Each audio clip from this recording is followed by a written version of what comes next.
Okay, so I was telling the story about the $50 bill, and I got cut off. My phone ran out of space, so I had to purge some stuff, and now I'm back to tell the rest of the story. So this is part 2 of Canadian $50 bill. The first part is loading up as we speak, which is part 1. Now, this fellow here, this dead guy here, is a former prime minister. His name was Mackenzie King, and he was the Prime Minister of Canada during the 1920s. And I was just about to talk about a scandal that happened with him before the phone cut me off.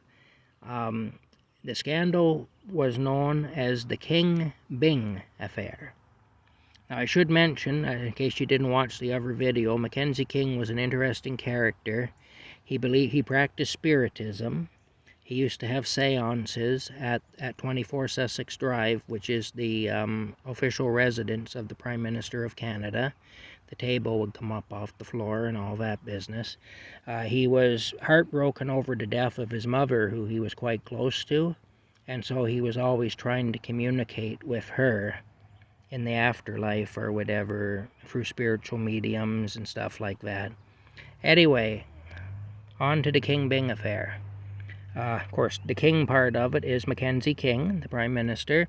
The Byng part of it was the Governor General of Canada at the time, whose name was Lord Byng.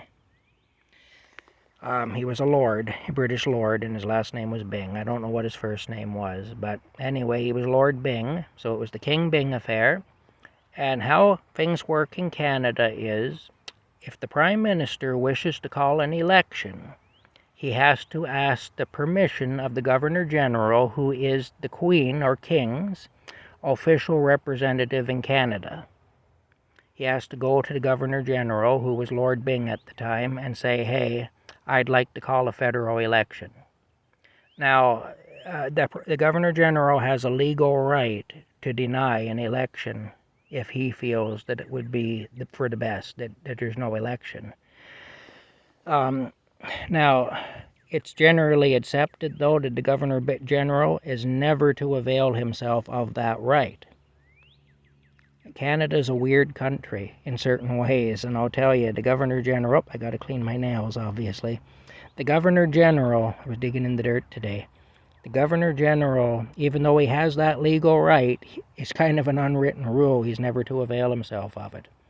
Anyway, in around 1928, I may be wrong about the precise year, I learned all this stuff nearly 50 years ago, but in around the year 1928, maybe 28, maybe a little before, maybe a little after, Prime Minister Mackenzie King went to see the Governor General. He said, I want to call a federal election. The Governor General said, no, sir. I don't think it would be a good thing for the country right now to have a federal election. And that was a major scandal because the Governor General, even though he had the legal right to do that, was never supposed to avail himself of it. In fact, Lord Byng got recalled to England. He lost the job. He got shipped back to England, and I guess the King ripped the strip off him. The King basically told him in no uncertain terms, you can't do that. Doesn't matter that you have the legal right to do it, you can't do it. And how dare you, and F you, basically. Only I'm sure in more polite language than that, but that's what it boiled down to. And so that was the King Byng affair, anyway, for anyone who's interested. And so, yeah, Mackenzie King was probably one of the most interesting prime ministers Canada ever had. And he's on our $50 bill, anyway. I wouldn't say he's interesting for necessarily good reasons, but still, he's interesting. And that's him, anyway. That's Prime Minister Mackenzie King on the $50 bill. There's the rest of it there. There's the back of it with a big boat on it. I'm not sure what the significance of the boat is, but that's a big boat on the back of it anyway. Yeah. What does it say? Oh, I can't read it. Okay.